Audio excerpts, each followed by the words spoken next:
to say that this has been an experience. We were ready to go, ready to start broadcasting. Everything was fine. And then, for some whatever apparent reason, Jamie's equipment went flat. Now, Jamie has had previous experience with his equipment going flat before, and for that, he may take a tablet or two.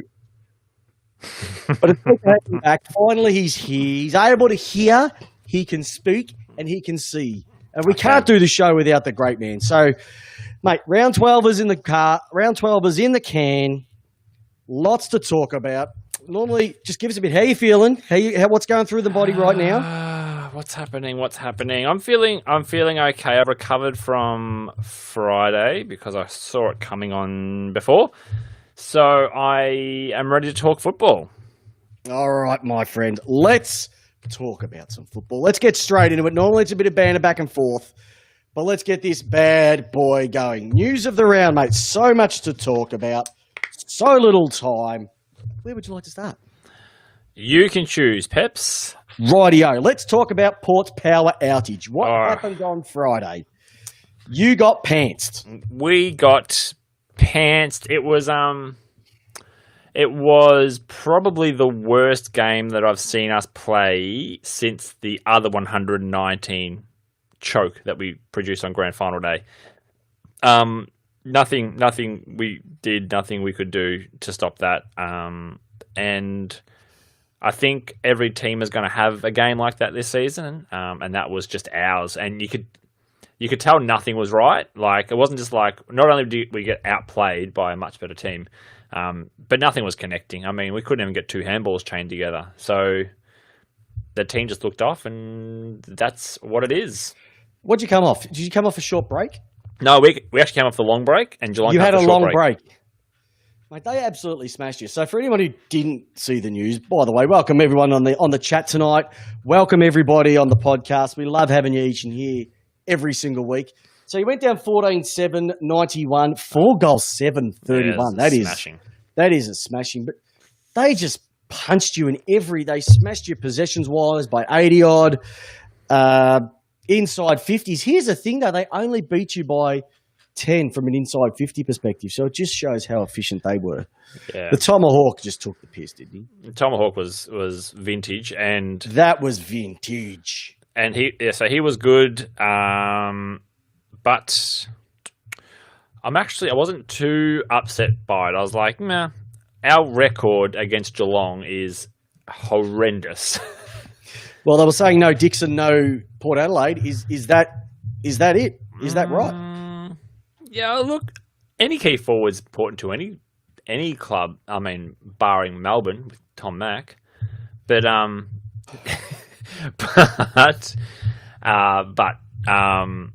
look, we are Dixon focused because why not? He is the number one forward at the moment, or has been clunking them, and nothing worked. We were kicking it terribly. It just was a shit night. That's all it was. It reminded me of when we played you 2 weeks earlier. Yeah. And you're right. I think every team is going to go through this lull. They're just going to have a fatigue game. Yeah. And it's happened pretty much across the board so far. So teams who have either had a number of short breaks in a row are going to get hit. Collingwood got hit by it on the weekend. Yeah. Doggies have been hit by it. You're being hit by it. Yep.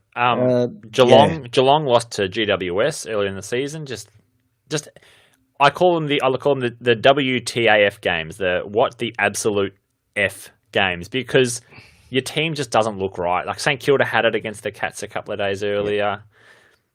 GWS had it against Sydney, but that's another story for another day, and we're going to get onto that. We are very, very shortly. But Peps, Geelong played very well.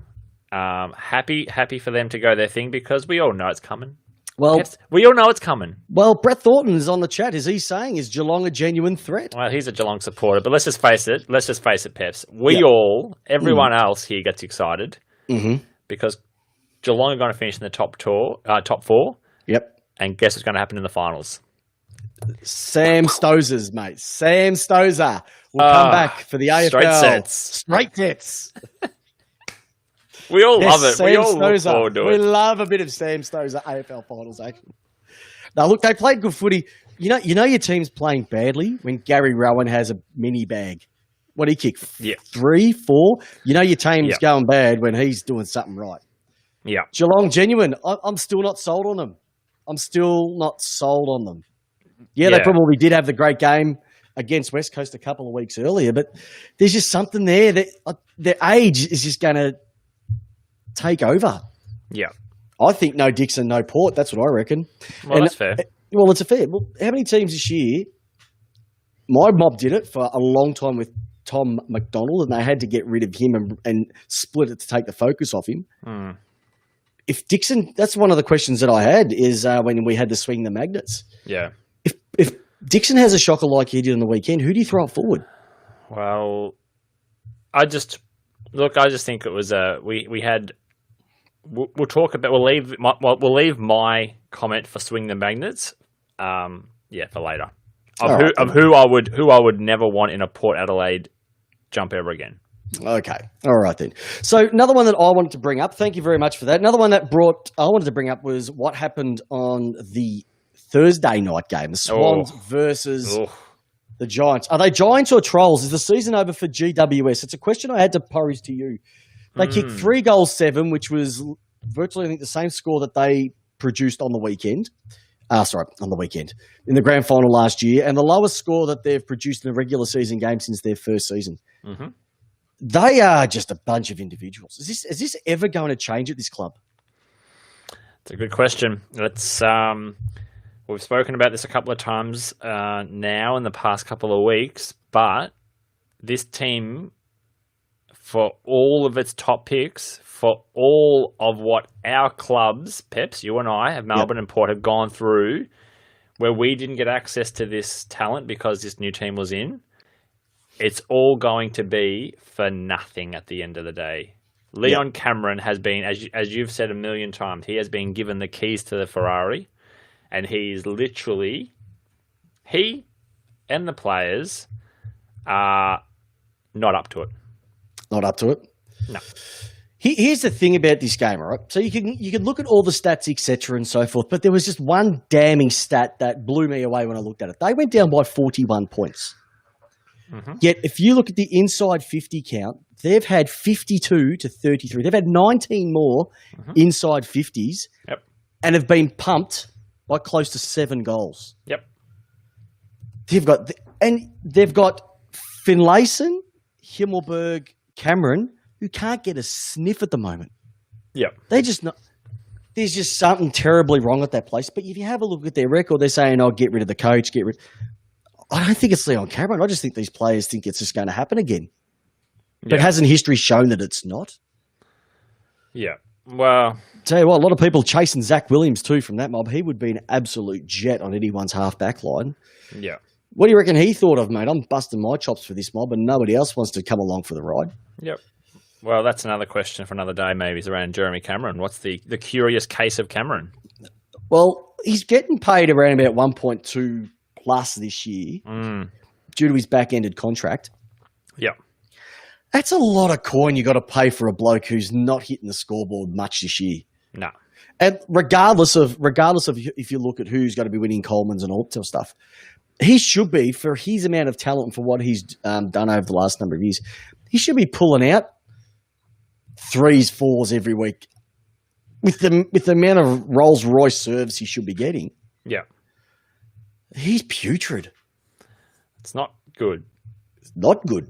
But are they over? Is it over for them?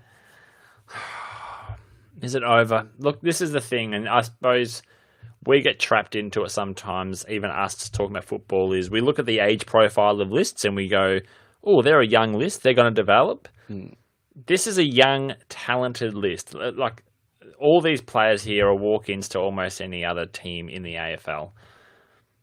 But something needs to fundamentally change, like we spoke about the Suns. The Suns were like this for a while, and something needed to fundamentally change. And I suppose their lightning rod was having a few, obviously, Stuart, you go there as a coach, but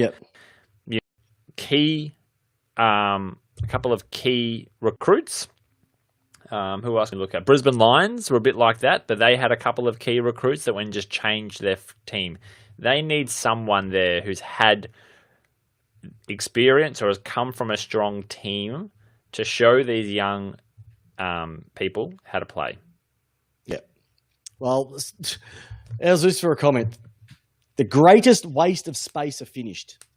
Wouldn't say they're a waste of space. They are growing the game up north, but they are the greatest waste of talent. And have a look at their run for the next number of weeks. They follow their debacle this week with a nice, easy road trip to West Coast. Mm. Then they have another belter against the Dockers. So there's potentially 2 in a row because the Dockers aren't playing bad football at all. No. Let's get onto that shortly. Then they play Carlton at home. Then they play Adelaide. Yep. Which they should win. Second last round of the year, they take on the D's and finish off the season with a game against St Kilda. That's not an easy run going into the finals if potentially they're going to make it. And we're going to talk about snakes and ladders later on, who climbs the ladder and who slides out of it. Mm. I think the binoculars are looking at this mob right now.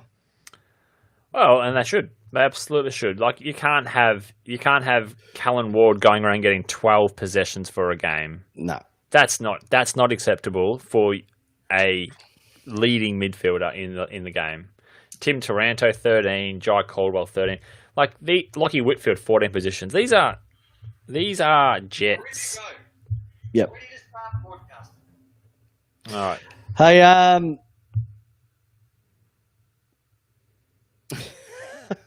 I've got it.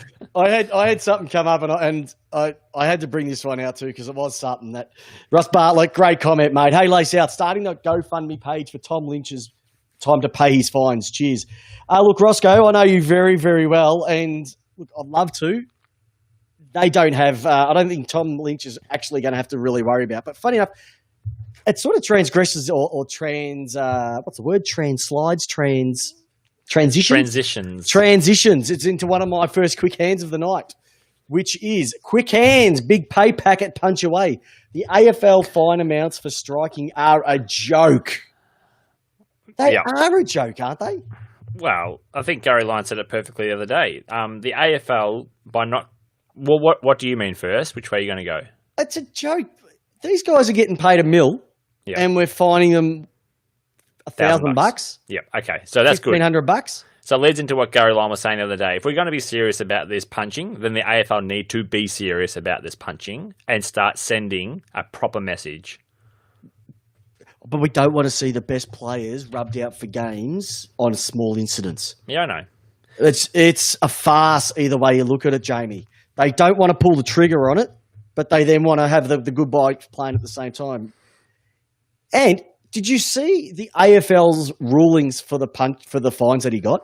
Both of them were classed as one was classed as a second offence, and another one was classed as a first offence. Yeah.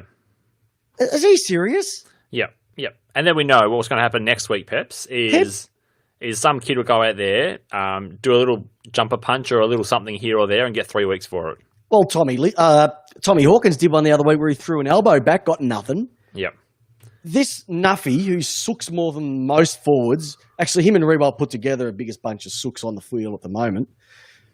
They've been throwing them left, right and centre. Nothing happens. But you're right. Some little Joe Blow who's played his second game will give a bit of a love tap to someone. I will go after him. Yeah. And it's already happened again with another one of my quick hands, which is puppy love is expensive. Elijah Wood is out for the season and a $50,000 fine for the Swans. This floats into exactly what you were talking about, mate. Mm-hmm. Mind you, if you heard what this young lady did to get to her beautiful Elijah Wood to meet up, she's had a fair crack at it. Well, they're both thirsty, aren't they? They are. Like they say, you can't lead a horse to water, but you can lead a horse to water, but you can't make it drink. Crap, you can make it thirsty. And she was on a 14-day drought, and she was thirsty. Well, he was thirsty as well. He was thirsty. He had an all right game, and they were thirsty. And they wanted to go down to the well. What I want to know, Peps, is why aren't we signing her up for some Olympic event? Hurdles, cross country, cross pole vault. in more ways than one. I don't know, mate. I just don't know how. The triple jump.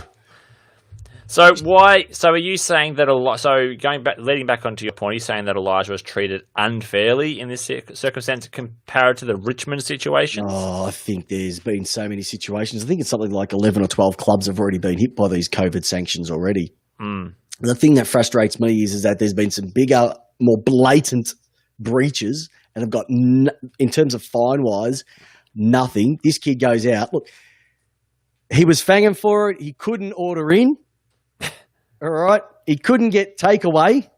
So he's had home delivery. Mm-hmm.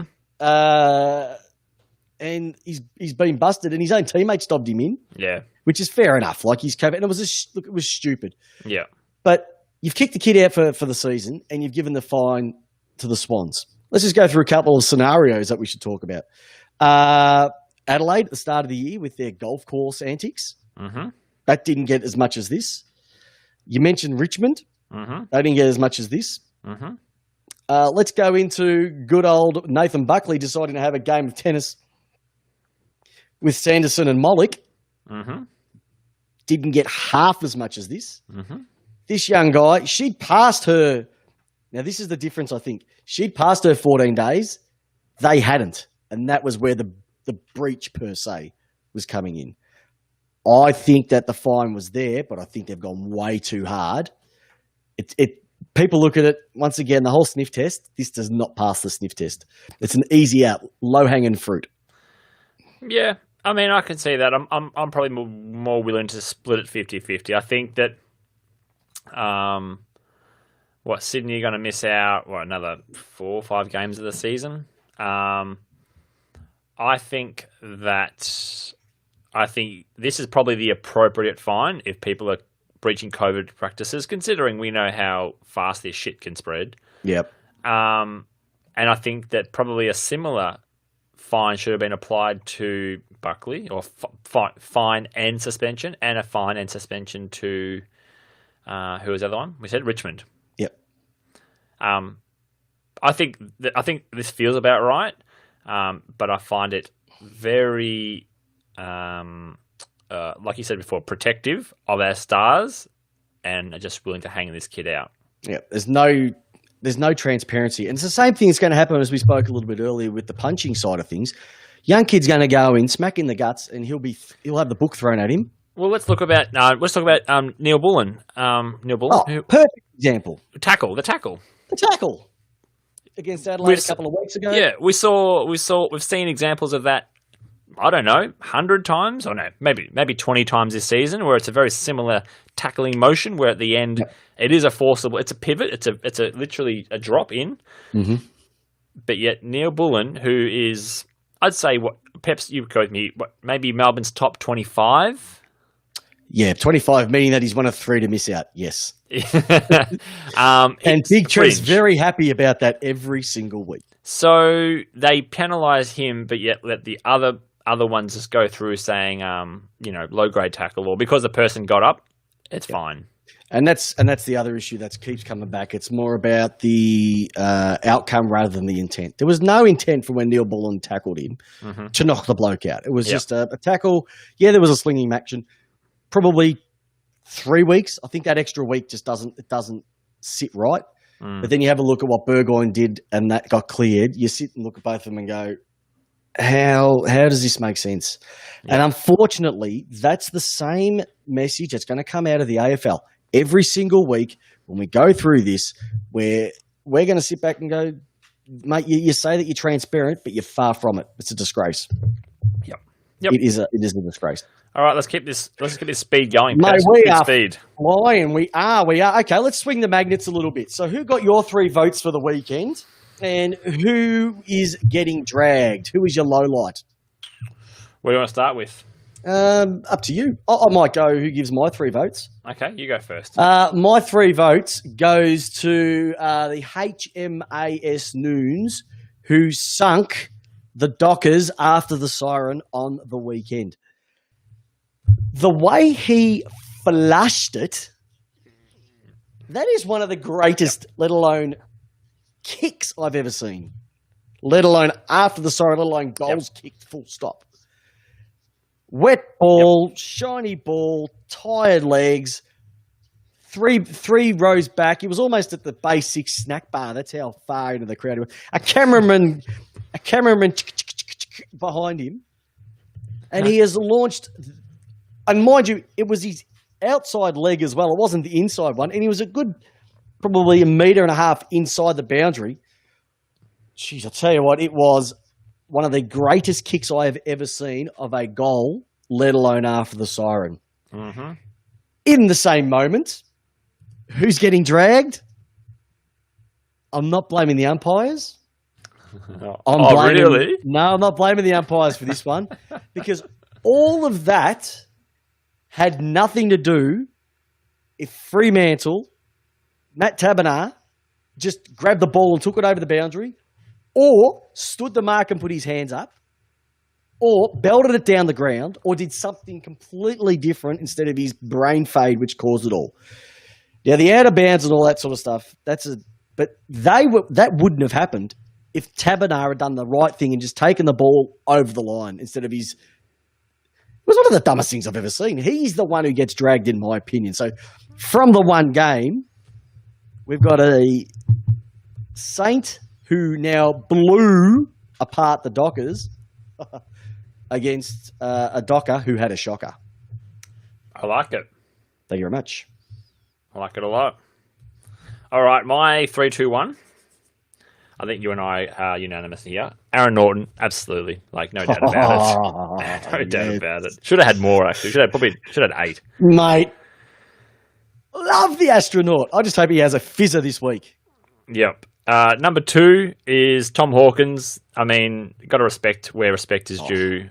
Respect. And he made Cleary look like his bitch. And why didn't they play Jonas on him? Yeah, good question. I think I don't know. I actually don't know. In the end, they did swap, but I think we were just getting smashed anyway. We play a system like most teams these days where you play your floating backs. You know, your back 6 and they float, and they support and double up. But it was just the ball was coming in that far, that fast that we're just getting one out with him. Oh no, you're getting smashed. And you look at the way he was throwing Cleary around. Well, like a pit bull with a chop. Well, he's got about an inch or two over Cleary and about 25 kilos, and I don't understand why Cleary was trying to play front shoulder the whole time. I don't get it. I don't understand it. Well, I don't know if you saw Brian Lake's tweets out saying that you always played him back shoulder. Yeah, I don't know. Always play him back shoulder. So that's that one there. Yep. And number 1, who got the 1 vote from me, was not an individual, but I gave my 1 vote to the North Melbourne football team. How come? I just thought they played a really brave game against Brisbane Lions, and brave because they've got no reason to actually be that competitive against them, and yet they closed. What was it in the end? 15, almost 20 point deficit in the final quarter to almost win it. And North have been terrible. They've got stars that don't deserve star status, and they dropped them. They swung the magnets, and they looked 100% better. It's amazing that team got pumped by the D's. Yep. A week ago. Yep. And they've come out and done that. That was a good last couple of minutes to watch. Yeah. As well too. But you said every team has got to have their bad one. I think Brisbane had their bad one on the weekend, and that were lucky to scrape through. Yeah, yeah. But yeah, it was good to see. Like I said, this 17-round season, that's what the beauty of it is that it's fairness across the board. There's no cheapies coming out the back. Yep, 18 round. There's no sheepdogging. No, it's 17 because you can't play yourself, can you? Oh yeah, true. Okay. All right. Remember that.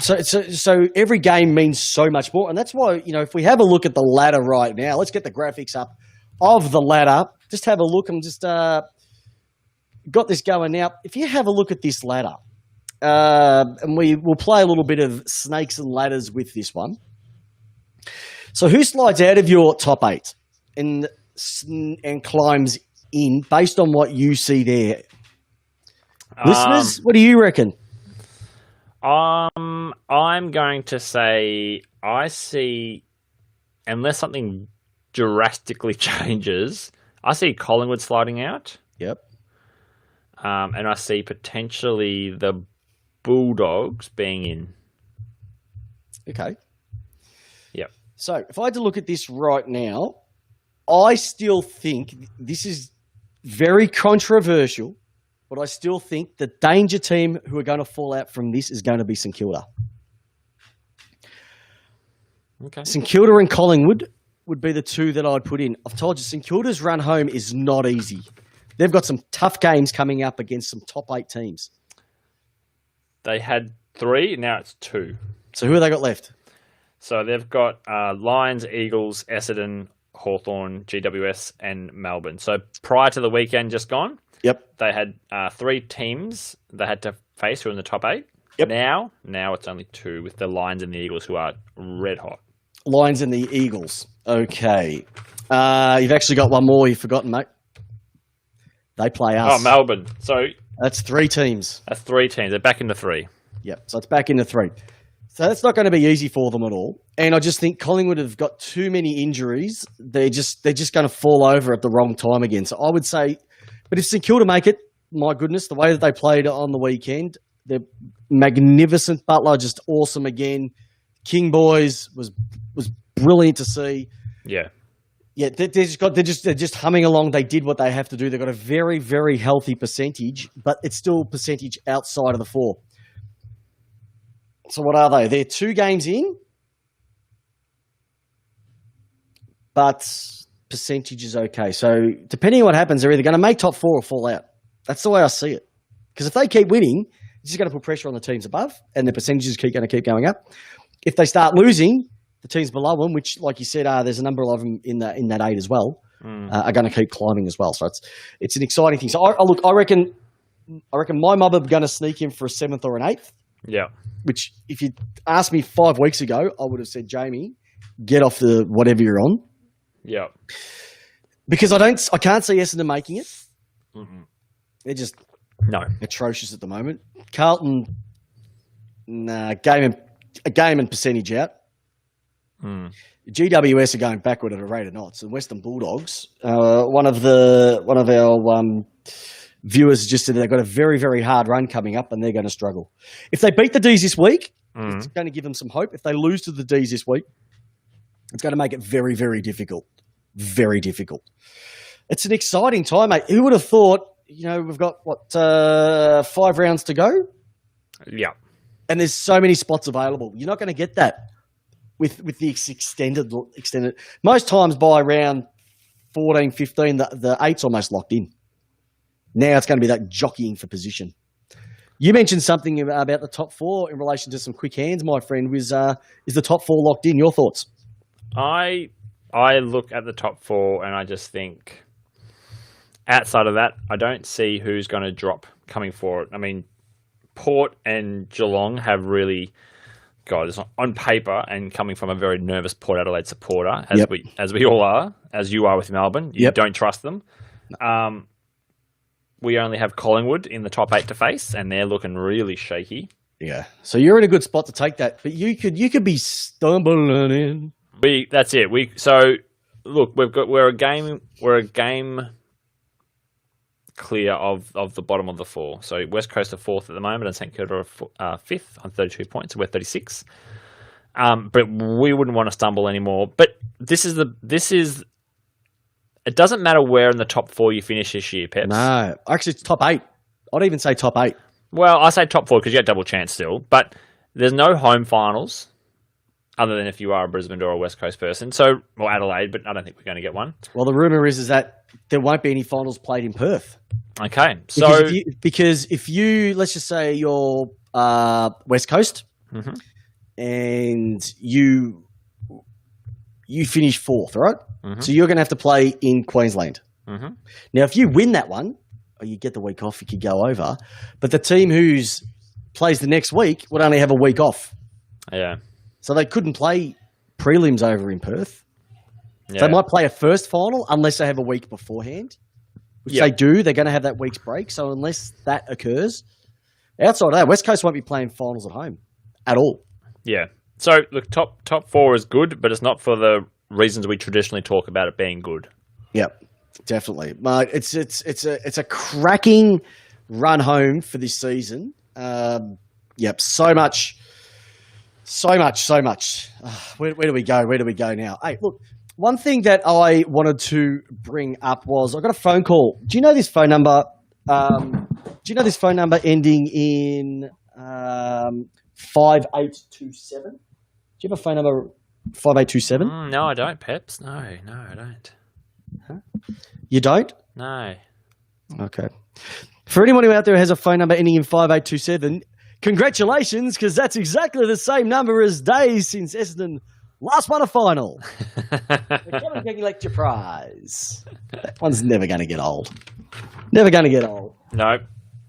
All right. So what else is on the rundown today? Pardon?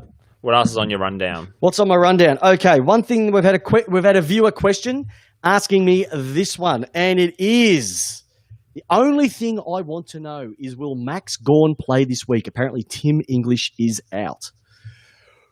Whew.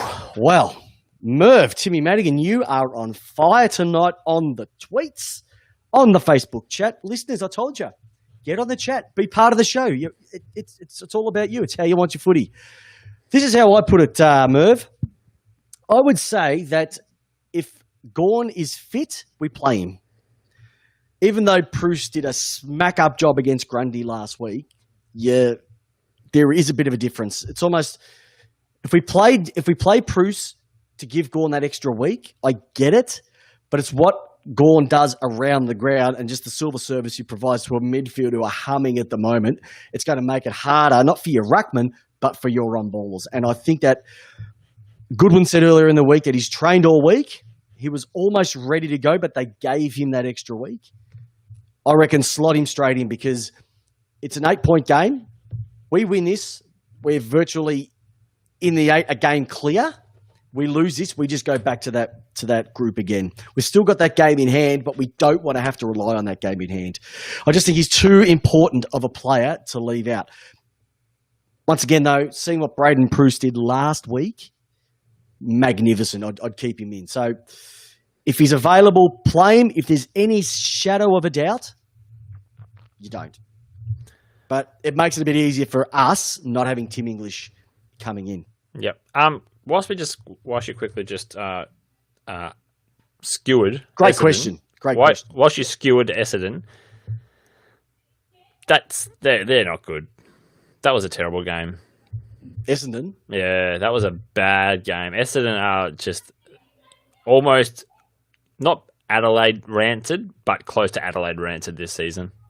Oh, they are. Yeah, they're going backwards at a rapid rate. Probably 3 or 4 kicks. I will say one thing though.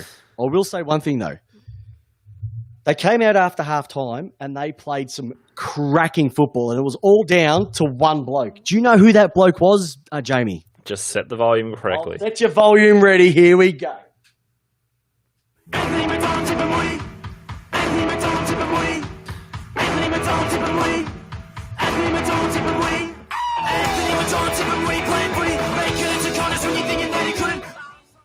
He played some great footy. He was everywhere. He was the only thing that you would like about that Essendon game was what he did in the second. He was their best player by far. Their midfield, they're all showbags, aren't they? It's just... They look great on the outside, but there's absolute shit on the inside. Well, it's unsustainable what they're doing. Like that direct down the line kicking or kicking back 3 or 4 chains to get forward again. These days, that doesn't work anymore because teams are too fit, teams are too fast, and they're going to just cover that zone. Plus, you don't have the skills to play the possession game like the Hawthorns or the Geelongs do. And that's the thing is about game plans, and I'm discovering this more and more as I sort of listen to it from the players and listen obviously from the coaches, etc. It's no matter how good your game plan is, if you don't have the players to execute it, it doesn't mean anything. Mm-hmm. And I think that's why Clarkson's worked so well for so many years, because he had the caliber of player to handle it out. I'll go back to my team. 5 weeks ago, they could not hit water if they fell out of a boat. Mm-hmm. That's how bad they were going into the Ford 50. Now, 5 weeks later, they've won 5 out of their last 6, and they look stunning moving forward because they've finally been able to get people who lower their eyes and play the game plan as it's desired. Yeah. And the results are completely different. It was probably what we've been trying to do all year, but we just didn't know how to execute. Yep.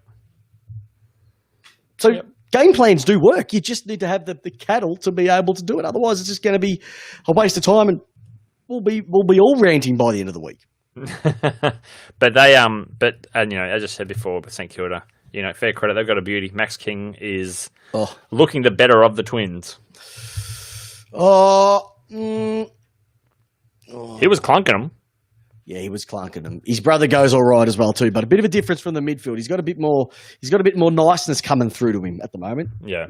The one up in Gold Coast, tell you what, when that team matures a little bit more, Raul comes back next year, we'll be saying different things. But Josh Battle is having an absolute corker of a year. Dylan Shield, this is Dylan Shield to a T. First of all, he has a man bud. All right. For anyone who doesn't know, Jamie had a man bun. I only started respecting him as soon as he got rid of it. He had 29 touches on the weekend for 237 metres gained. They're Clayton Oliver stats. You don't talk about metres gained though, do you? No, I just think it's a shit stat. But I look at that and go, well, hold on, now it actually makes a bit of sense. Yeah. Like, how can you touch the ball 29 times and only... So he is getting less than 10 metres of possession. Are you happy? You're basically saying that Tom Mitchell is worth 2 players? Why is that? Because he gains like 400 metres, 500 metres a game? Not really. He has 40 possessions. 40 into 400 is 10. The maths don't lie. Zach Jones had 26, got 429. Yeah. You know what I mean? Darcy Parish, I tell you what, you'd be a little bit tiffed if you're an Essendon supporter knowing that you went for Darcy Parish and the next pick Melbourne got Clayton Oliver. You'd be a little bit peeved about that. We're not going to go down that route because I've got the whole team of Melbourne people that we picked. But he had a corker on the weekend. He was probably, with Tip and Woody, their best player. He had 29 for 354, so at least he's doing something with it. Zach Merritt, 467 off his 24. So there's definitely, you don't have to get a lot of it to do something with it. Yeah. But he just doesn't do enough with it, Dylan Shield. Yeah. He's getting paid way too much money to be racking up stats like that. Yeah. Well, I mean, this is their last year under the Woosha plan, isn't it? Well, is it really under the Woosha plan? Because I reckon Rutten's already taken over. Well, conspiracy theory. Mind you, I'm telling you now, I've told you this. I know someone who's very close to the Essendon coaching realm, and he said that he doesn't rate Rutten at all as a coach. Well, you live near Essendon. Yeah, I live near Essendon. It's not me, mate. It's not me. Doesn't rate him as a coach, and it's either his way or the highway, and that's going to put a lot of people off. Oh, it sounds like you've been slumming on the walls down there. Yeah, I don't slum no walls, mate. It's outside of the 5K radius. Don't have a mask on. Not going out there. I wouldn't want to go to Essendon if I had to. No. All right, we're bagged Essendon. Who's next? Who's next on your list? Actually, I don't want to bag anyone. Look, I bag... great question. Hey, this one's come straight off the chat. I think this one is perfect for what we're talking about in a moment ago. What list would you want Gold Coast or GWS going forward? Tell you what, Timmy Madigan, you're the MVP of. You're going to get the lace out low for tonight. Best on ground. I think just I'd take Gold Coast any day of the week. Yeah, I would take Gold Coast any day of the week. Any day of the week. I would still take my GWS list, but I wouldn't be surprised if Gold Coast would win a flag before GWS. No. Oh, totally. The difference between what's happening at GWS and what's happening at the Gold Coast is that the Gold Coast young group, which they haven't had, have virtually all committed to next year. It's the next number of years. And that, my friends, that is exciting. That's what I'm looking forward to, Yeah. because I really like watching Gold Coast play. They're a little bit like Carlton. Carlton are playing they're playing really good footy, and they've just been stung a couple of times this year. They lost to us by, I think, a couple of points when we gave up a 7-goal lead. The umpires wouldn't have cost them the game. We cost ourselves. So, they are going in the right direction. Gold Coast are going in the right direction. I'm massively excited about what those two teams are going to pull out the next couple of years. So that is an absolute belter of a question. I'm going Gold Coast. You're going GWS. Yeah, we want more of it. Thumbs up to you, Merv. I don't know who said the comment earlier, Peps, but I mean GWS. Someone said about what was the comment on the chat? Can't remember. Anyway, they basically said no fans, who will go and watch them. That's also a concern for GWS's list as well, because no fans are those top end draft picks who are now had 6 years in the system wanting to stay up there. Probably. Not. I think they want to stay up there, but it's a false economy up there. I reckon I want to go to Melbourne. This is the code here. Pep, no supporters have been there winning, and they've been winning. Spell check wasn't working tonight. That's okay, Merv. Good luck down there. When they hit the bottom, they will go. I think I think they'll stick through it. I think they're just, once again, why I say it's a false economy is that they have to pay overs for people to stay there.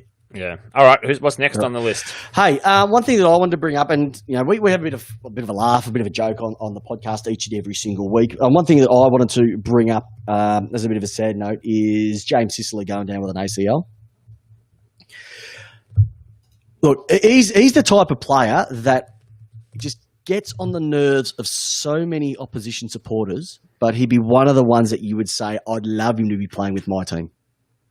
And to see how he went down, it was very Jake Lever-ish, the way that he did his knee. And to see him, because he literally is their future at the Hawks, probably would have been their next captain. To see someone go down with an ACL, it's no good in the best of times, but to see something as innocuous as that, we're not going to see for 12 months. So to James Sicily, mate, I'm feeling for you, because, that's tough to see. So, and he's an absolute gunner at both ends of the ground. He's going to be sorely missed by the AFL community, but also his team as well. Well, by the time he comes back, we'll be starting round one anyway, because they're talking about an 8-month off season. Are you serious? Serious, yeah. When did this? Hold on, back to the quick hands. What are you talking about? It's touted that we could be looking at an 8-month off season. Well, when did that come up? I haven't heard that news. Well, it's just something it's just something I'd keep in my pocket. Scoop Wallace. When did that one come into play? So the AFL is just trying to get through this season. Yep. And then let's just see what happens with COVID and where it takes us in the next 12 months. Interesting. I haven't heard that. Listeners, viewers, if you've heard that, give us a hell yeah. But I have not heard that at all whatsoever. Well, from now on, I might just start throwing things against the dartboard and see what sticks, and then I can call myself Caro or bloody Sam or maybe whatever. start your own Twitter page and give yourself comments how awesome you are, and I'll call you Tom Brown. Jeremy Cameron is coming to Port Adelaide in 2021. West Hoff will be at Collingwood on a 6-year deal, 2021. Alan Richardson is taking over the Melbourne football job. Yeah, that's not funny, mate. That's not funny. Adelaide win their second consecutive game in 2000. Could Matthew Nicks, just a quick hands one here, could Matthew Nicks be the first coach, I almost think, well, I'd say almost ever, to not win a game and get sacked? To not win a game and get sacked? In the AFL. Well, definitely AFL. First, I don't know. I don't know if it's the team, or I don't know if it's his coaching, or it's just, I don't know, Peps. It's bad. It's bad, isn't it? They fell away so fast. You can see that they're trying. They just don't have the cattle. They just don't have the cattle in the park. Tex, that was bad. Tex, he's finished, mate. He's done. He's finished. put a fork in your baby. You're done.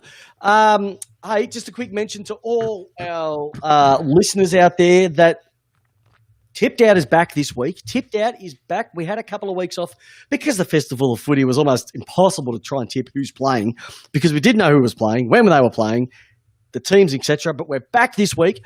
Thursday night, we'll be back with our tips for the upcoming round 13. The J-Dog is on fire. I'm poop at the moment, so don't follow what I go with, but we'll be back with our tips. And more importantly, in just a few weeks' time, Lace Out hits its 100th, I'll say that again, 100th episode. So we're going to go back and reminisce on a couple of things and chat about the journey that we've had on the self-appointed number one AFL podcast this side of the Westgate Bridge. As we always said, Peps, the podcast that no one asked for. And no one listens to either. All right, mate. Look, we've actually gone through everything tonight. Any final thoughts? Anything that you want to quickly wrap up or ask before we I want to just quickly back over a comment. I think walk back into the sheds? Quickly comment about something you mentioned about 2 weeks ago now. Gold Coast Brownlow. I mean, yep. Why not? Give it to them. It's going to be G-Banger City, that one. Yep. And imagine what the Wags are going to wear. So it's going to be up there. Grand Final's going to be up there. Queensland are going to get everything. It's like I said, I never thought I'd say this, but I'm really enjoying the footy at the moment. It's getting down. Every game means so much. It's going to be interesting to see how all the drafting and that sort of stuff works a little bit later on. I know they're going to be having a draft. I don't know how they're going to do it all. Don't know how they're going to do combines, etc. We'll follow all that. And what's the me, Peps? Yep. You just quickly do you want to just give me an apology? For what? For the games in a season. Just a quick one. Just not know about it. Quick. Just what do you mean? Games in a season? What do you mean? Yeah, 18. There can't be. Yeah, it's 18. Peps. How's there 18 games in a season? Peps, just apologise. How can there be 18 games in a season if there's 18 teams and you don't play yourself? It's 17 rounds. Peps. But there's 18 or 19 rounds. Okay, I apologise then. Yay! I don't know why. Just apologise. It's all All right. right, I'll apologise. Hey, never happened. Edit it out. Last thing, no, it's always in. Hey, look, last thing I want to do is wish my magnificent mum, Dana, turning 70 tomorrow. You've supported us since day one, have not listened to one episode, and we absolutely love you. Have a fantastic birthday from all of us here at Lace Out, and I won't be breaching any COVID-related, even though how much I love you, I'm not paying $1,600 just to come and see you. So we'll be Zooming you tomorrow night. Perfect. All right, listeners, have a great week. Jamie, good luck to your mob this week. We'll talk about in the next episode of Tipped Out. But more importantly, how do you like your football? I like it. And how do you love the Lace Out community? Oh, I love Lace Out community, and I do love my football, Lace Out. And I love you, and I love you, and I love all you listeners. Have a great week, and we'll see you this time next week. Go D's! See you, listeners.